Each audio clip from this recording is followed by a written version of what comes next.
Assalamu alaikum wa rahmatullahi wa barakatuh. Ceci est donc la traduction vocale du 15e cours de la série d'explications des sagesses d'Ibn Ata'illah Sakandari par Sheikh al-Bouti rahimahullah. Dans ce cours, Sheikh al-Bouti rahimahullah va donner des moyens de s'exposer au cadeau divin. Va expliquer comment l'homme peut s'exposer au cadeau divin dont on a parlé au cours précédent lorsqu'on a abordé la sagesse numéro 8 d'Ibn Ata'illah Sakandari. Donc en fait, on est en train de continuer l'explication de cette sagesse en expliquant comment s'exposer à de tels cadeaux, à de tels dons divins. Dans ce cours, la partie questions-réponses va être assez longue. Voilà tout ce que je peux dire sur ce cours en introduction. Voilà, à partir de maintenant, c'est plus moi entre guillemets qui parle, c'est Sheikh al-Bouti rahimahullah. Alhamdulillahi Rabbil Alamin. وأفضل الصلاة وأتم التسليم على سيدنا محمد وعلى آله وصحبه أجمعين. Louange à Allah, Seigneur des mondes. La meilleure prière et la meilleure bénédiction sur notre maître Muhammad ainsi que sur sa famille et l'ensemble de ses compagnons. Allahumma akhrijna min dhulumat al-wahm wa akrimna bi nour al-fahm وافتح علينا بمعرفة العلم وسهل أخلاقنا بالحلم وجعلنا ممن يستمعون القول فيتبعون أحسنه. Ô Allah, sors-nous de l'obscurité de l'illusion, ennoblis-nous par la lumière de la compréhension, ouvre à nous la guidée par la connaissance de la science, adoucis nos mœurs par l'indulgence et la patience, et permets-nous d'être de ceux qui, entendant les paroles, suivent les meilleurs. Ceci est donc le 15e cours de la série sur les sagesses d'Ibn Ata'illah, qu'Allah le Très-Haut lui accorde sa miséricorde. Il y a des questions en rapport avec le cours précédent. L'un des questionneurs demande « Qu'est-ce qu'Ibn Ata'illah a voulu dire par « Fala tubali ma'aha an qalla amaluk » Ne te soucie alors pas, lorsqu'Allah t'ouvre une direction pour le connaître, que tes actions soient peu nombreuses. A-t-il voulu dire que l'homme à qui Allah a fait don de l'élection divine pouvait se permettre de devenir moins sérieux au niveau des actes d'adoration ? Non, ce n'est pas ce qu'il a voulu dire. Accomplir ses obligations religieuses est nécessaire. Cela est une affaire globale qui concerne aussi bien ceux qu'Allah a élus et ceux qu'il n'a pas élus. Mais il y a des gens qui multiplient les actes d'adoration, qui prient la nuit, qui jeûnent tout le temps, qui jeûnent les lundis et les jeudis, et il y a des gens pour lesquels Allah le Tout-Puissant s'est manifesté, comme nous l'avons dit, et nous allons l'expliquer, par les cadeaux de ces manifestations. Leurs actes d'adoration sont moins nombreux que les premiers. Le peu d'adoration, en plus des obligations religieuses, le peu d'adoration en plus des obligations religieuses ne nuit pas à ceux qu'Allah a élus. Et le grand nombre d'actes d'adoration ne sert pas à celui qui s'est voilé d'Allah, c'est-à-dire qu'il y a un voile entre Allah et lui. Mais les obligations religieuses doivent être accomplies. Autre question. Quelle est la différence entre l'élection divine et la parole qui dit « Lillahi fi dahrikum nafahat fata'arradu laha » Allah vous présente des cadeaux pendant votre existence. Exposez-vous-y. Il n'en a pas. L'homme à qui Allah a fait don d'un de ces cadeaux est l'homme qu'Allah le Tout-Puissant a choisi. Et un autre questionneur dit, est-ce que l'une des conditions de l'ijtiba, de l'élection divine, est que l'homme soit désobéissant pour qu'ensuite il change brusquement ? Non, absolument pas. Un homme à la croyance saine, au comportement droit, mais loin des manifestations et des cadeaux divins, peut être l'objet d'une élection divine d'Allah le Tout-Puissant, de telle sorte qu'Allah lui fasse don de ce que décrit Ibn Ata'illah, comme nous allons l'expliquer, car nous n'avons pas fini l'explication. Le fait que l'humain soit désobéissant n'est pas une condition, mais il peut avoir été désobéissant. L'homme, objet d'une élection divine, n'a pas forcément été désobéissant. Et un autre frère dit, vous avez parlé dans le cours du jeudi d'avant de la tombée de la pluie et de documents disant que c'est le ministère de l'Agriculture qui a fait pleuvoir les nuages, de telle sorte qu'il a plu. Et après cela, une personne en qui j'ai confiance m'a dit que nous avions des avions qui jettent des bombes spéciales sur les nuages lorsque ces nuages sont prêts à pleuvoir. Mais on estime que les pluies qui tomberaient d'elles-mêmes, c'est-à-dire sans ces bombes, seraient légères. Et ces bombes font donc office de stimulant qui déclenche une pluie plus importante. Je me suis donc dit, peut-être que ce que j'avais lu concernant le fait de faire pleuvoir les nuages se rapporte à ça. Oui, il s'agit bien de cela. Et c'est cela que nous dénonçons, que nous refusons. Et ce n'est pas un secret si je vous dis que la cause de l'arrêt des pluies après leur tombée importante, c'est cela. Cela. Et nous demandons à Allah le Tout-Puissant de ne pas nous prendre, de ne pas nous punir pour ce que nous commettons, pour les méfaits que nous commettons. S'il y a cette technique merveilleuse, alors nous n'aurions pas besoin de la générosité d'Allah, pureté et toute puissance à lui. Mais les choses sont-elles ainsi ? La réalité est-elle ainsi? Hier et avant-hier, le ciel était entièrement nuageux, et tous ces nuages étaient des nuages pluvieux, et la condition scientifique pour que la pluie tombe était remplie. Les nuages étaient assez bas, comme il le faut, le taux d'humidité était bon, les nuages étaient des nuages pluvieux. Et toutes les conditions étaient remplies. Pourquoi n'a-t-on pas fait exploser les bombes pour faire tomber la pluie? Les nuages étaient prêts. Et pendant 2 jours, hier et avant-hier, jour et nuit. Pourquoi? Ça, c'est une rhétorique orgueilleuse vis-à-vis d'Allah. Et ce n'est pas du tout une rhétorique scientifique. Il semblerait que la technologie que nous possédons ne se retrouve pas chez les pays avancés. J'avais donné l'exemple de la Russie, que la sécheresse a détruit durant de longues années lorsqu'elle se trouvait à l'ombre de ce qu'on appelle l'URSS.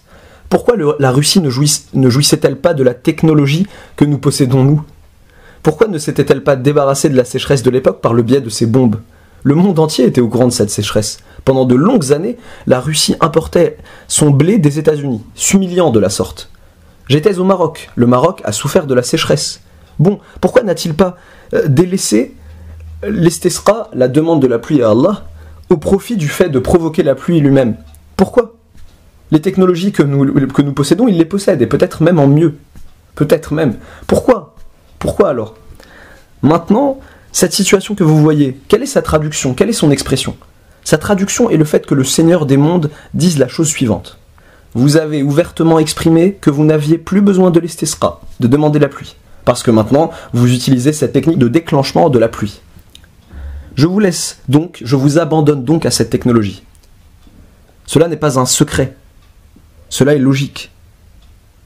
Ce n'est pas un secret que je dévoile. Moi je dis, si ce n'était cette explication, suite à des invocations qui sont montées au ciel, et suite à nos mères dans les maisons, à des milliers, voire des millions de gens, la réponse était venue d'Allah au début de ce mois béni.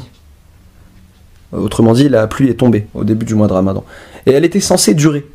Mais lorsque des gens sont venus nous expliquer cette réponse, non pas comme le résultat d'invocations qui se sont élevées, mais comme étant arrivées grâce à une technologie scientifique qui s'est réalisée, le Créateur Tout-Puissant a dit « Je vous laisse donc à votre technologie ». Ce genre de paroles de ces gens-là, est-ce que ce sont des paroles scientifiques? Je vous mets au défi de me dire une telle chose. Les nuages sont là, et ils étaient là. Et je ne me souviens absolument pas, de toute ma vie, d'avoir vécu une ambiance comme celle que nous vivons aujourd'hui. Tu vois les nuages et c'est comme s'ils disaient « la pluie va tomber maintenant ». Voire même parfois, une pluie très fine se met à tomber, annonçant que les conditions scientifiques météorologiques de la tombée de la pluie sont prêtes. Mais il ne pleut pas vraiment. Et les nuages persistent, restent, à cette altitude basse nécessaire. Et le taux d'humidité est optimal, dans tous les sens du terme. Et cela dure des heures et des heures et des heures. Mais il ne pleut pas. Cette situation réveillerait même le mécréant. Cette situation devrait faire comprendre quelque chose à n'importe quel humain. Le Créateur, pureté et toute puissance à lui, nous croyons en son existence et nous croyons en le fait que le Coran est sa parole. Le Coran est sa parole. Afara'aytumul ma'a alladhi tashrabun a antum anzaltumuhu min al-muzni am nahnu al-munzilun law nasha'u ja'alnahu ujajan falawla tashkurun. Voyez-vous donc l'eau que vous buvez? Est-ce vous qui l'avez fait descendre du nuage ou en sommes-nous le descendeur? Si nous voulions, nous la rendrions salée. Pourquoi n'êtes-vous donc pas reconnaissant?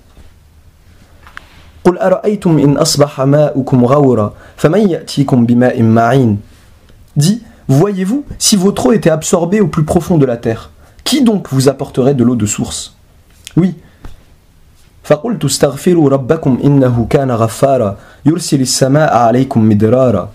J'ai donc dit, implorez le pardon de votre Seigneur, car il est grand pardonneur, pour qu'il vous envoie du ciel des pluies abondantes.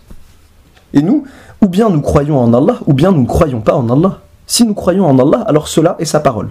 La science sert les décisions d'Allah et son jugement. Et ce ne sont pas les décisions d'Allah et son jugement qui servent la science.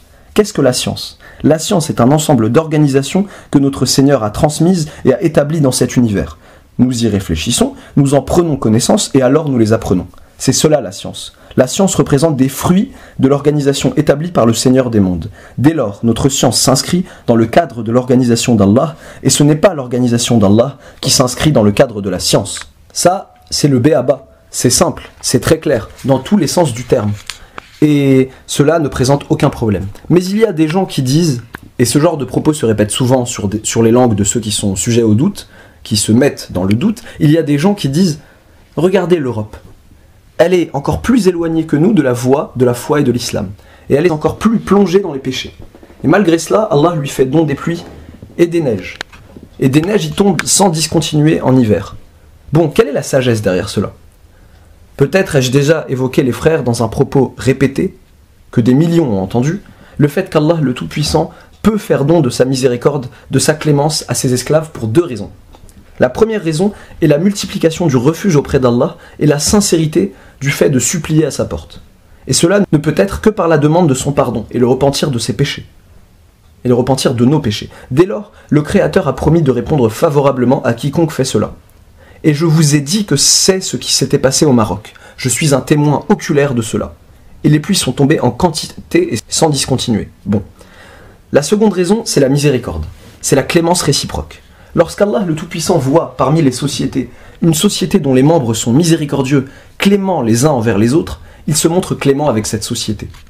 Et le messager d'Allah sallallahu alayhi wa sallam a assuré cela dans des hadiths authentiques, qui ont atteint le degré de tawatur ma'nawi, transmission continue du sens. Parmi ces hadiths, il y a celui-ci, que je vous avais déjà évoqué. Quiconque ne fait pas preuve de clémence ne sera pas l'objet d'une clémence. Man la yarham, la yurham. Autrement dit, quiconque fait preuve de clémence sera l'objet d'une clémence. Il y a aussi le hadith Ar-Rahimuna yarhamuhumur Rahman. Le Rahman se montre miséricordieux envers ceux qui font preuve de miséricorde. Dans les sociétés européennes, il y a le phénomène suivant. La clémence réciproque qu'ils exercent entre eux. La solidarité sociale que tu vois s'exercer entre eux est une chose qui stupéfie les esprits. Entre eux, je dis. Et j'ai vu moi-même des aspects que j'aurais aimé voir chez nous. Des aspects qui sont des fruits de l'islam. Et l'islam est la source de la clémence réciproque. La source de cette clémence réciproque, l'origine de cette clémence réciproque. Tu ne peux pas voir un homme errer dans les rues sans que cette société-là ne soit responsable de lui. Son salaire, son domicile, sa situation, tout cela. Tout comme l'enfant qui vit sous la protection de ses parents, quel que soit cet homme. Au point que beaucoup de gens vont se fondre dans cette société parce qu'ils ne trouvaient pas de travail, pas de subsistance dans leur pays, et que dans cette société-là, ils trouvent rapidement une ration, et ils vivent alors tranquilles. Même si certains d'entre eux étaient entrés de manière illégale, clandestine dans cette société-là.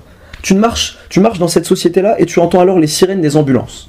Tu t'imagines que ce sont des ambulances qui se dépêchent, partent et reviennent pour secourir un malade. Non, elles ne sont pas cela. Elles sont carrément des hôpitaux ambulants. Ils toquent à la porte des malades qui ne peuvent pas aller à l'hôpital. Alors, toutes les machines vont aux malades et vivent chez eux. Tous les outils possibles, oui, dans leur maison. Cet aspect de clémence réciproque qu'on peut voir là-bas, moi j'aurais aimé que ma langue ne prononce pas un tel éloge à ces gens-là. Mais je le dis pour la leçon, pour la morale. Compare cette clémence réciproque là-bas et la clémence réciproque chez nous.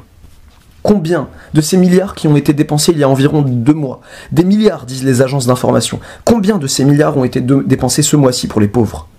Ces gens-là, qui se sont montrés, qui se sont exaltés d'une générosité sans borne lorsqu'il s'agissait de leur intérêt personnel. Maintenant, au cours de ce mois-ci, quelle est la proportion des biens qu'ils ont dépensés et qui est partie dans la poche des pauvres? Combien? Vous connaissez tous la réponse. Vous connaissez tous la réponse. Il y a des gens qui essayent, en ce mois béni, de ramasser de l'argent pour les pauvres, et ils sont nombreux. Ces gens ont toqué à la porte de ceux qui étaient un modèle de générosité il y a 2 mois. Ils ont spécifiquement toqué aux portes de ceux-là, en leur demandant de l'argent de la zakat, ou une quelconque aumône pour les pauvres. Ce mois-ci, la réponse a alors été l'excuse. La réponse a été le retour à cette comptine, à ce pipeau. Nous n'avons pas de liquide. Oui, je le redis encore, Allah se montre clément envers la communauté pour l'une des 2 causes suivantes. La demande sincère de refuge auprès d'Allah avec le repentir, et la seconde cause, c'est la clémence réciproque. Si l'une des 2 causes est présente, le Créateur donne et se montre clément. Et s'il n'y a ni demande de refuge auprès d'Allah, ni clémence réciproque, alors nous devons nous attendre à la situation dans laquelle nous vivons. Nous devons nous attendre à la situation que vous voyez. N'étions-nous pas mieux prédisposés alors qu'Allah a fait don à cette contrée de pluie généreuse au début du mois de Ramadan et que nous sommes croyants et que nous sommes des esclaves d'Allah, n'étions-nous pas mieux prédisposés à ce que des expressions soient tracées, écrites en remerciement à Allah parce qu'il nous a fait don du bienfait du ciel et parce qu'il a redonné l'abondance à notre terre par ses pluies généreuses? À lui donc la louange et le remerciement. Cela n'était-il pas ce qui était attendu de nous, scientifiquement parlant, religieusement parlant et logiquement parlant? Cela n'était-il pas ce qui était attendu de nous, au lieu que nous faisions semblant d'ignorer l'offre d'Allah, pureté et toute puissance à lui, et son don, et que nous lions cette affaire à la technologie du déclenchement de la pluie, qui n'a pas de rapport avec la miséricorde d'Allah? N'est-ce pas ce qui était attendu de nous? Cela n'est pas une mince affaire, les frères. Cela est une chose énorme et très grave. Et moi, j'attends qu'Allah inspire à ses frères de corriger leurs erreurs et qu'ils reviennent sur leurs propos en disant « Non, en fait, nous avons reçu la pluie par la grâce d'Allah. Nous avons reçu la pluie par la générosité d'Allah. » Oui. Qu'est-ce qui empêche cette communauté d'exprimer ouvertement son humilité, sa servitude vis-à-vis d'Allah, et qu'elle demande alors la pluie comme l'a fait le messager d'Allah? Qui, a priori, devait le plus faire preuve d'humilité, nous ou les amis du messager d'Allah sallallahu alayhi wa sallam? Et moi, quand je dis « demande de la pluie », istisqa, je parle de l'istisqa que nous lisons dans les livres de jurisprudence, avec ses règles et ses conditions et tous ses préambules. Pas ce istisqa, cette demande de la pluie précoce, inventée, innovée, des groupes qui font ça et là la demande de la pluie, non. À la base, quels gens doivent être appelés à la prière de l'istisqa? Ceux qui doivent se réconcilier avec Allah et qui doivent revenir à Allah et se repentir auprès de lui. Ceux-là doivent constituer la noirceur des foules dirigées vers cette adoration. Mais si les arrogants restent dans leur tour d'ivoire, en envoyant par exemple des gens religieux afin que ceux-ci demandent la pluie pour eux, l'affaire suscite alors la colère du Seigneur. Elle ne suscite pas la miséricorde d'Allah, pureté et toute puissance à lui. Pourquoi ne descends-tu pas toi? Pourquoi n'exprimes-tu pas ouvertement ton besoin d'Allah, pureté et toute puissance à lui? Pourquoi? Nous devons tous faire preuve d'humilité, d'auto-humiliation devant Allah, pureté et toute puissance à lui. J'ai dit qu'au Maroc, lorsqu'on a appelé à la prière de l'istisqa, de la demande de la pluie, dehors dans un endroit du pays, sur un terrain très très très vaste, qui sont ceux qui sont sortis?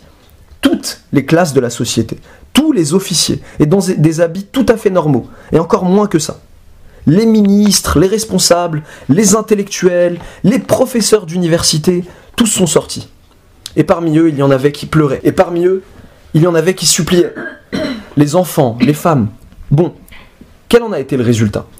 La prière de l'istisqa a eu lieu le vendredi, et les pluies ont commencé à tomber abondamment le lundi. Le lundi.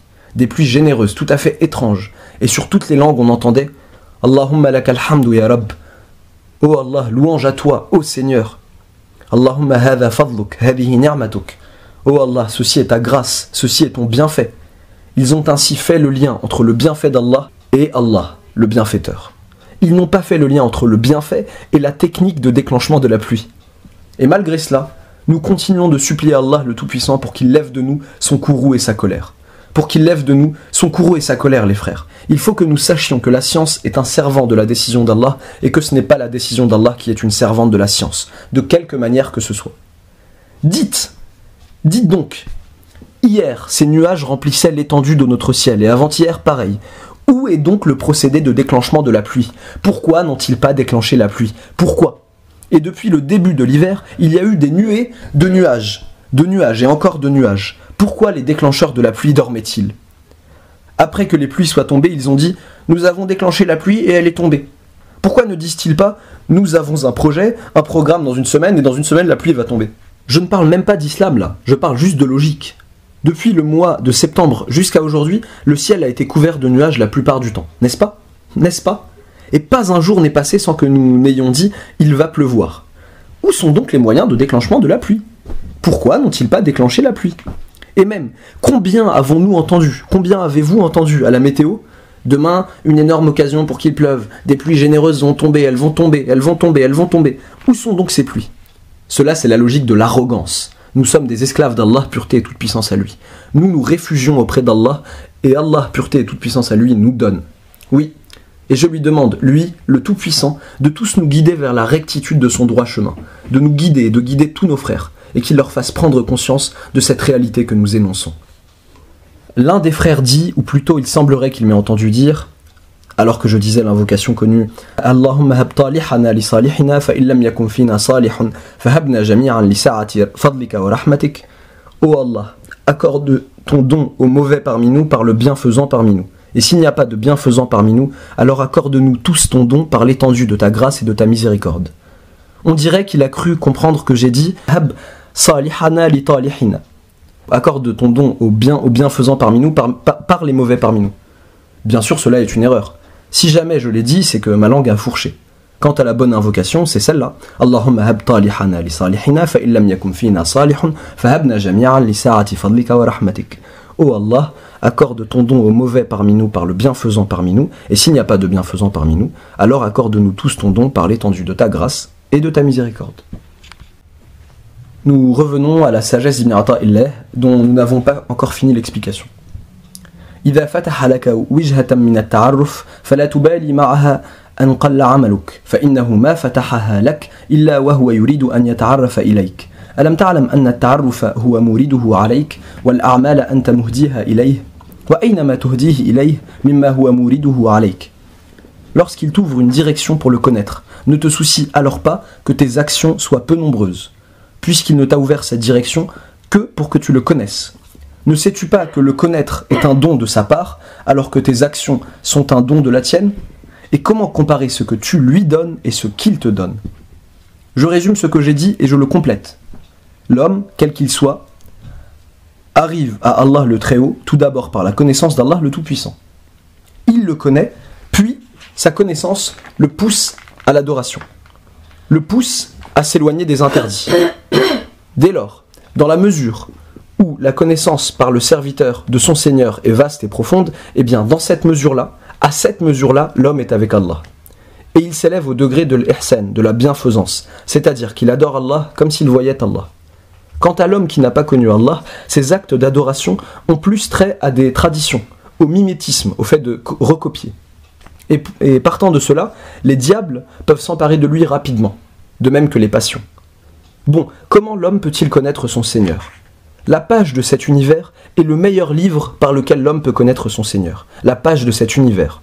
En effet, l'homme qui jouit de sa raison, qui jouit de la vue et de sens développés, et qui contemple les cieux, qui contemple la terre, qui contemple ce qu'il y a entre les cieux et la terre, qui voit l'organisation d'Allah, pureté et toute puissance à lui, qui voit les changements de saison, qui voit l'alternance des nuits et des jours, qui voit les mouvements sur les orbites et qui les contemple, trouve en cet univers le livre exprimant, prononçant la grandeur d'Allah, l'unicité d'Allah, l'emprise d'Allah, la miséricorde d'Allah, la sagesse d'Allah, tous les attributs d'Allah et ses meilleurs noms. Tout homme doué de la raison et de la vue et qui regarde, trouve en cet univers un livre qui lui fait connaître Allah le Tout-Puissant.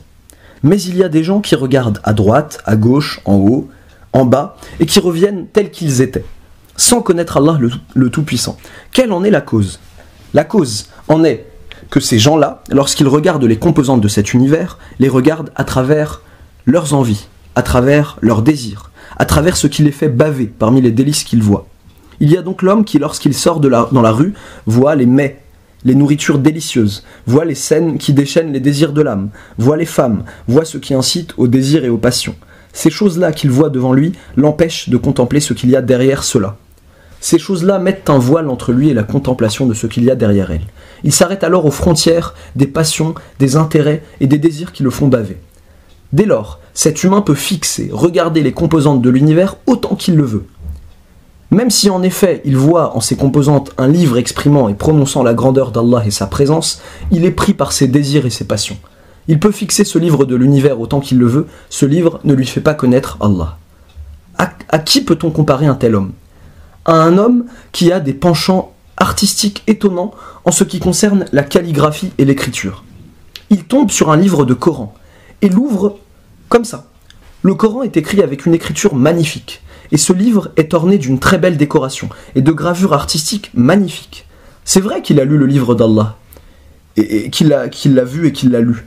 Mais comme il est séduit par la calligraphie, et que son penchant, où qu'il se trouve, se porte vers l'écriture, la calligraphie, etc., et les types d'ornements et les arts plastiques, comme ils disent, et ainsi de suite, tu le trouves en train de lire et de tourner les pages, mais il y a un voile entre lui et les paroles d'Allah le Tout-Puissant. Et il s'arrête à ce par quoi il est séduit. Donc l'homme séparé d'Allah par un voile lorsqu'il regarde cet univers, à quel moment l'est-il? À quel moment est-il séparé d'Allah?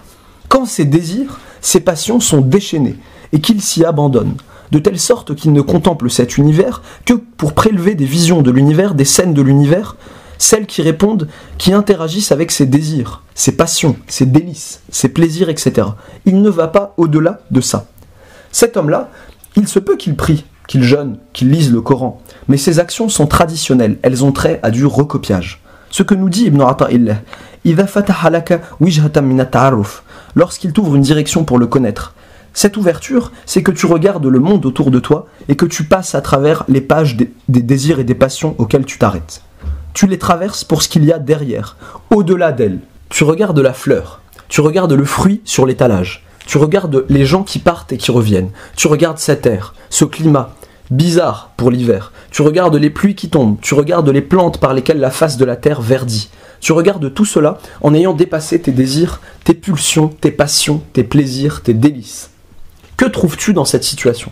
C'est là qu'Allah, pureté et toute puissance à lui, se manifeste à toi.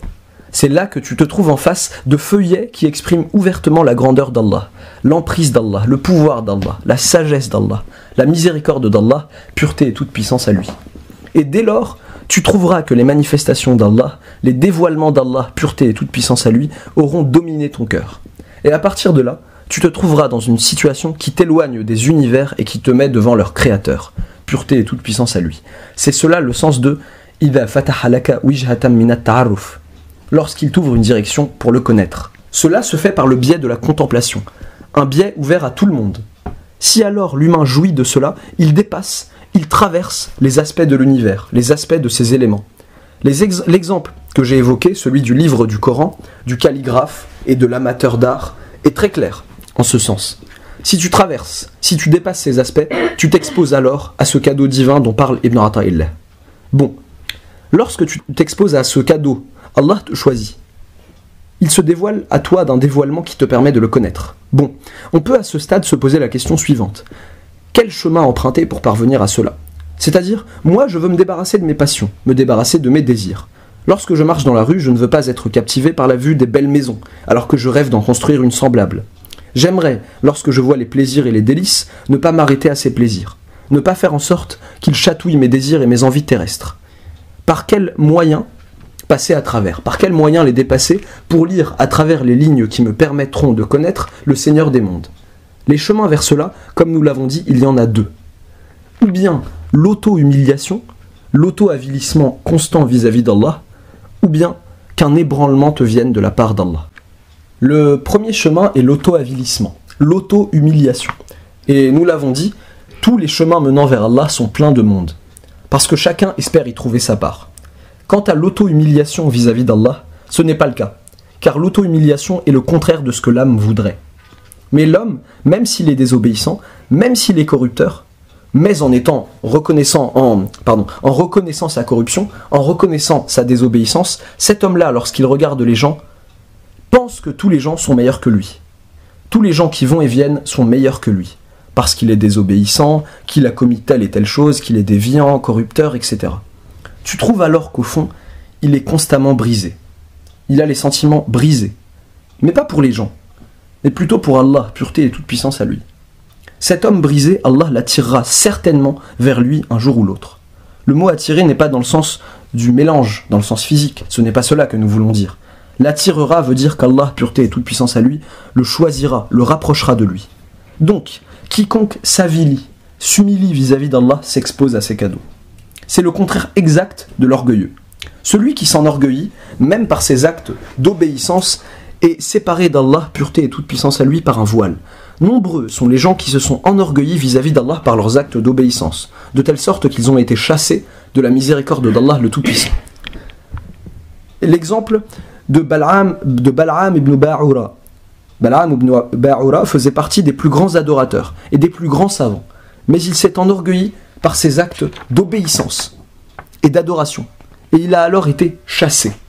Oui, le Créateur, pureté et toute puissance à lui, nous a raconté son histoire en ces termes. وَاتْلُ عَلَيْهِمْ نَبَأَ الَّذِي آتَيْنَاهُ آيَاتِنَا فَانْسَلَخَ مِنْهَا فَأَتْبَعَهُ الشَّيْطَانُ فَكَانَ مِنَ الْغَاوِينَ وَلَوْ شِئْنَا لَرَفَعْنَاهُ بِهَا وَلَكِنَّهُ أَخْلَدَ إِلَى الْأَرْضِ وَاتَّبَعَ هَوَاهُ فَمَثَلُهُ كَمَثَلِ الْكَلْبِ إِنْ تَحْمِلْ عَلَيْهِ يَلْهَثْ أَوْ تَتْرُكْهُ يَلْهَثْ. Et raconte-leur l'histoire de celui à qui nous avions donné nos signes et qui s'en écarta. Le diable donc l'entraîna dans sa suite, et il fut ainsi du nombre des égarés. Et si nous avions voulu, nous l'aurions élevé par ses enseignements, mais il s'inclina vers la terre et suivit sa propre passion. Il est semblable à un chien qui halète si tu l'attaques, et qui halète aussi si tu le laisses.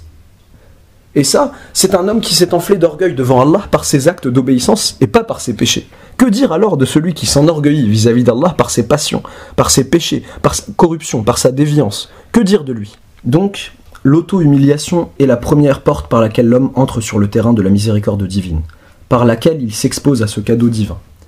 À l'homme qui se rabaisse devant Allah vient une heure où il regarde les astres nocturnes, et voilà alors qu'il se met à voir, à travers ces astres, la grandeur d'Allah. Il implore alors le pardon d'Allah, pureté et toute puissance à lui, et il lui parle, et ainsi de suite. Quelqu'un l'invite à faire avec lui le pèlerinage à la maison sacrée d'Allah. Il y va comme tout le monde, mais à peine ses yeux se posent sur la Kaaba honorée d'Allah qu'il est intérieurement submergé. Et alors, un nouvel être jaillit et naît de lui. Et il se trouve alors devant des connaissances qu'il n'avait pas, devant des sciences qu'il ne connaissait pas. Allah a ouvert devant lui une direction pour le connaître. Mais cet homme ne peut obtenir cette part, cette chance, que s'il se rabaisse, que s'il s'humilie devant Allah. Déviant peut-être, corrupteur, mais il ne revient chez lui qu'en s'en voulant, qu'en se reprochant ce qu'il a fait, peut-être même en se frappant, en se disant « Jusqu'à quand vais-je rester dans cet état, ô Seigneur ?» Moi, je vous ai dit une fois, les frères, que j'avais un voisin qui est décédé. Il était outrancier envers lui-même, il buvait, il était déviant, et il ne se dirigeait jamais vers la Qibla. Il était comme ça. Un beau jour, alors que j'entrais à la mosquée pour la prière du Subh, la prière de l'aube, voilà donc qu'il était au premier rang. Je ne me rappelle pas d'une vision qui m'ait autant fait plaisir, qui m'ait autant vivifié que celle-là. Un homme qui change soudainement et qui fait un virage à 180 degrés, comme ils disent. Bien sûr, je me devais d'aller lui rendre visite et le féliciter, après 2-3 jours. J'y suis allé et je l'ai félicité. Et il m'a dit, moi, avant de me repentir, j'étais tout le temps brisé, avili devant Allah. Je m'asseyais au balcon et je me servais à boire, la nuit. Et lorsque j'entendais les voix des glorificateurs depuis les mosquées lointaines, je portais tous mes outils, mon alcool, à l'intérieur de la chambre. Je fermais la porte sur moi et je ressentais une grande honte vis-à-vis d'Allah, pureté et toute puissance à lui. Et combien de fois ai-je parlé à Allah alors que j'étais dans l'ivresse, le divertissement, et ainsi de suite. Je lui disais, « Ô Seigneur, ce mur entre moi et toi, fais-le disparaître. Ô Seigneur, je suis faible. Je n'arrive pas à abattre ce mur qui me sépare de toi. Mais toi, tu le peux. Ô Seigneur, jusqu'à quand? Détruis ce mur qu'il y a entre moi et toi. » Il m'a dit, et je me réfugiais toujours auprès d'Allah par cet avilissement, car je suis faible, jusqu'à ce qu'Allah s'est manifesté à moi, qu'il m'a fait détester la boisson et toutes les déviances, comme si j'étais créé à nouveau. Et les frères, je ne connais à cet homme aucune déviance après sa guidée, et je ne lui connais aucun égarement après son éveil, jusqu'à ce qu'Allah le Tout-Puissant l'a fait mourir. Mais si cet homme-là était du nombre des orgueilleux, si cet homme-là s'asseyait pour vous boire en se voyant comme un homme de science, comme un homme libre, tous ces gens-là qui prient, qui se penchent, ces vieux-là, sont des gens loin de la science, loin du progrès, etc. S'il pensait comme cela, alors wallahi, il aurait été voilé, séparé d'Allah, jusqu'à ce qu'il se trouve devant Allah. Et il ne serait devenu conscient que lorsque le regret lui aurait rongé le cœur. Donc ça, c'est la première cause. La seconde cause, sans servilité, sans auto-avilissement, c'est un ébranlement. Une épreuve qui vient, une maladie qui vient habiter son organisme, une situation qui lui fait perdre ses espoirs et ses ambitions, une sensation d'étroitesse qui le fait suffoquer, un ébranlement qui vient. Cet ébranlement est souvent la cause d'une meilleure connaissance d'Allah. Et ça, c'est une chose connue. Et moi, j'en connais plusieurs illustrations, les frères. Je connais un homme qui était sain de corps sans défaut physique. Les bienfaits dansaient autour de lui. C'était un homme éloigné de ce cadeau dont parle Ibn Ata'illah. Et il n'était pas ce genre d'homme qui se tient aux ordres d'Allah, pureté et toute puissance à lui, et qui marche comme marchent les esclaves serviles d'Allah le Tout-Puissant. Une maladie l'a alors touché, et cette maladie a habité son corps. Cette maladie a été la cause de la manifestation d'Allah, du dévoilement d'Allah pour lui. Il s'est avili devant Allah. La maladie l'a conduit à l'avilissement, et l'avilissement l'a appelé à frapper à la porte d'Allah le Tout-Puissant. Allah le Tout-Puissant s'est alors manifesté à lui par une connaissance qu'il n'avait pas. Et je me souviens qu'un homme pieux lui a rendu visite alors qu'il était malade et a invoqué Allah pour qu'il le guérisse. Cet homme malade lui a alors dit « Ô maître, je prends Allah à témoin que si ma guérison veut dire la disparition de ce bienfait dont Allah m'a fait don, la disparition de mon lien avec Allah, la disparition de ce cadeau que je suis en train de vivre, alors je ne veux pas de guérison. Je préfère rester dans cet état si c'est pour que ce lien divin entre mon Seigneur et moi reste. Si c'est pour que je jouisse des dévoilements, des manifestations d'Allah, pureté et toute puissance à lui, sur moi. » Remarquez ce sens, les frères. La catastrophe, l'épreuve conduisent l'homme, l'humain, à Allah, pureté et toute puissance à lui. Directement. Un jour de fête religieuse, de Eid, alors que je rendais visite à un savant de Dieu parmi ceux qui sont partis, parmi ceux qui maintenant sont morts, il y avait du monde dans son assemblée. Et je remarquais un homme qui entrait, qu'on tenait par ses épaules car il ne pouvait pas marcher. Les gens le conduisaient carrément. Il entra dans cette assemblée et s'affala sur les genoux du cheikh pour l'embrasser. Je demandai à la personne à côté de moi, « Qui est-ce » La personne me répondit, « Cet homme fait partie des plus grands officiers de ce pays. Un beau jour, il attrapa cette maladie que tu vois. Cette maladie le retourna complètement et le transforma d'une chose en son contraire. Il est maintenant, comme tu le vois, parmi les meilleurs des pieux, parmi les meilleurs des adorateurs. Et regarde comment il se déplace entre les assemblées de savants et combien sa situation avec Allah, pureté et toute puissance à lui, a changé. » Je me dis alors, dans mon fort intérieur, « Allahumma arifna ni'amaka bidawamiha, wa la tu'arifna iyyaha bifaqdiha. » Ô Allah, fais-nous connaître tes bienfaits par leur continuation et ne nous les fais pas connaître par leur perte. Combien d'hommes, les frères, profitaient des bienfaits qui leur parvenaient jour et nuit, de la générosité d'Allah qui leur parvenait sans discontinuité. Et la langue de leur état leur disait « Ô toi, va vers Allah, tant que ces bienfaits viennent vers toi, car cela est meilleur que d'aller vers Allah lorsque ces bienfaits ne te parviennent plus. » Petite note de traduction, la langue de leur état leur disait, qu'est-ce que ça veut dire ? Ça veut dire que si la situation dans laquelle elles pouvaient parler, si la situation dans laquelle ils étaient pouvait parler, elle leur aurait dit ça en fait. La langue de leur état, c'est ça. Si leur état pouvait parler, il leur exprimait ça. Ô toi, va vers Allah tant que ces bienfaits viennent vers toi, car cela est meilleur que d'aller vers Allah lorsque ces bienfaits ne te parviennent plus. C'est comme cela que dit la langue de leur état. Bon, n'est-il pas plus raisonnable pour l'homme qu'il connaisse Allah par le biais de ces bienfaits qui lui parviennent, n'est-ce pas mieux ? Pourquoi m'enivrerais-je des bienfaits d'Allah de telle sorte que cela m'empêcherait d'appliquer ses ordres ? Pourquoi m'enivrerais-je des bienfaits d'Allah le Tout-Puissant pour aller à l'encontre de ma servitude, de mon esclavage vis-à-vis de lui, de l'exécution de ses ordres, jusqu'à ce que les bienfaits disparaissent, jusqu'à ce que la catastrophe, l'épreuve vienne, et qu'à ce moment-là seulement, je frappe à la porte d'Allah ? Le Seigneur répond, lorsque les bienfaits te parviennent, ça c'est une occasion. Tu dis, ô Seigneur, tu es le gracieux bienfaiteur. Tu dépasses le bienfait pour le bienfaiteur en faisant ça. Regarde alors comment Allah le Tout-Puissant se manifeste à toi. Bon, pourquoi ne cherches-tu pas à connaître Allah lorsque tu es dans l'aisance ? Pourquoi attends-tu d'être dans la difficulté pour chercher à le connaître ? Le prophète t'a donné un conseil, il t'a dit « Ta'arraf ila Allahi fi raha ya'rifka fi shidda » Cherche à connaître Allah dans l'aisance et il te connaîtra dans la difficulté. Cherche à connaître Allah dans l'aisance et il te connaîtra dans la difficulté. Cela, c'est la clé de cet état. C'est la clé de l'état de connaissance d'Allah le Tout-Puissant. Tous les hommes doivent s'acquitter de leurs actes d'adoration vis-à-vis d'Allah le Tout-Puissant.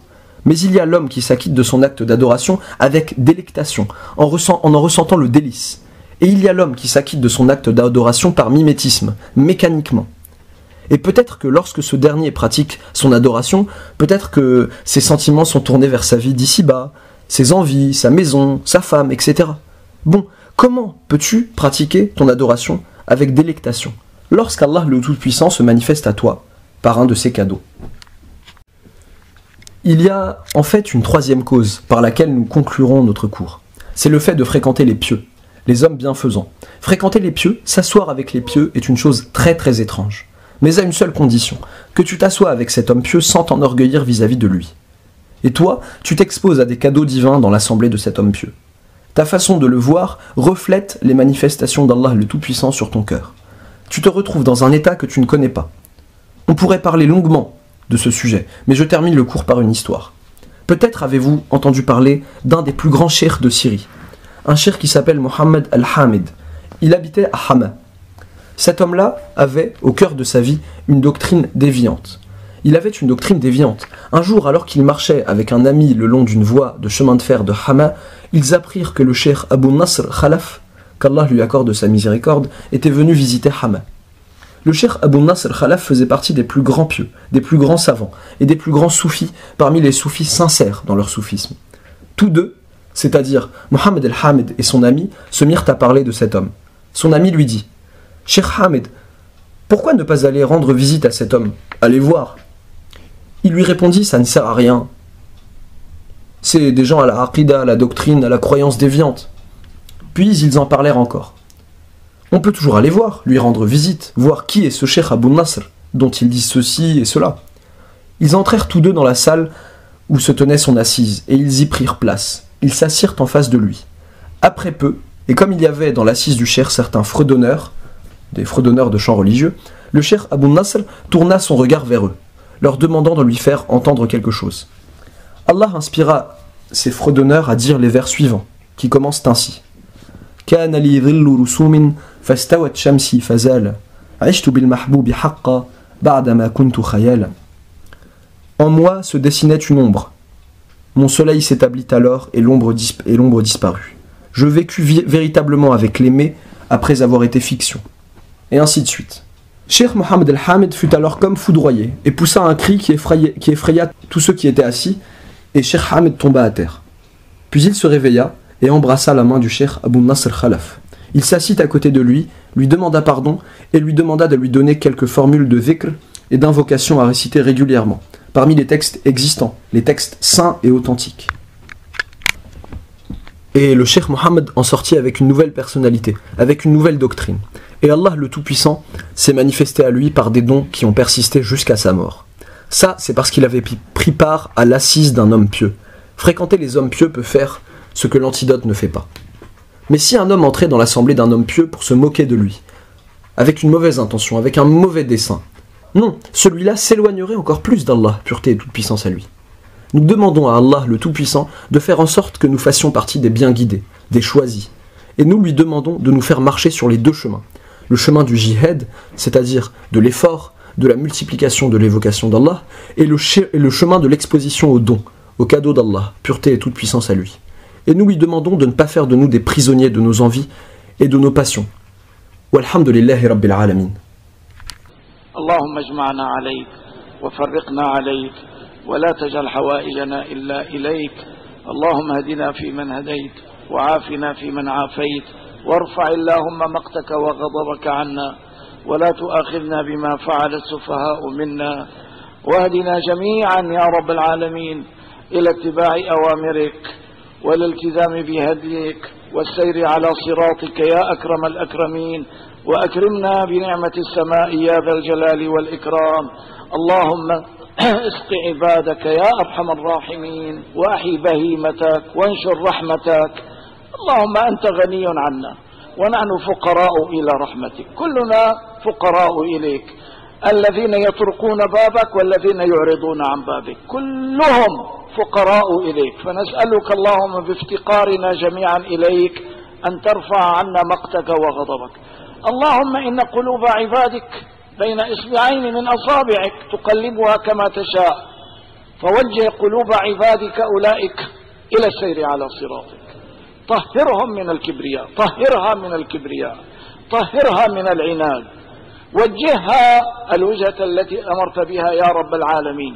اللهم تجل علينا وعليهم تجلي رحماتك يا أكرم الأكرمين. اهدهم يا ربنا واهدنا جميعا، اهدنا جميعا إلى سواء صراطك المستقيم ولا تقطع عنا رفدك يا أكرم الأكرمين والحمد لله رب العالمين. Ô Allah, rassemble-nous sur toi et fais que nous nous quittions sur toi. Et fais que nos besoins ne soient que dirigés vers toi. Ô Allah, guide-nous parmi ceux que tu as guidés et accorde-nous la bonne santé parmi ceux à qui tu l'as accordé. Et lève de nous, ô Allah, ton courroux et ta colère. Et ne t'en prends pas à nous pour ce qu'ont fait les impertinents d'entre nous. Et guide-nous tous, ô Seigneur des mondes, vers le fait de suivre tes ordres, de nous en tenir à ta guidance et de marcher sur ta voie, ô Seigneur des mondes. Et fais-nous don du bienfait du ciel, ô toi le majestueux, le généreux. Ô Allah, accorde la pluie à tes esclaves, ô toi le plus clément des cléments, et fais vivre tes bestiaux, et étends ta miséricorde. Ô Allah, tu n'as pas besoin de nous, et nous avons besoin de ta miséricorde. Nous sommes tous pauvres vis-à-vis de toi, nous avons tous besoin de toi, aussi bien ceux qui frappent à ta porte que ceux qui s'en détournent. Ils sont tous pauvres vis-à-vis de toi, ont tous besoin de toi. Nous te demandons donc, ô Allah, par la pauvreté de chacun d'entre nous vis-à-vis de toi, par notre besoin de toi, que tu lèves de nous ton courroux et ta colère.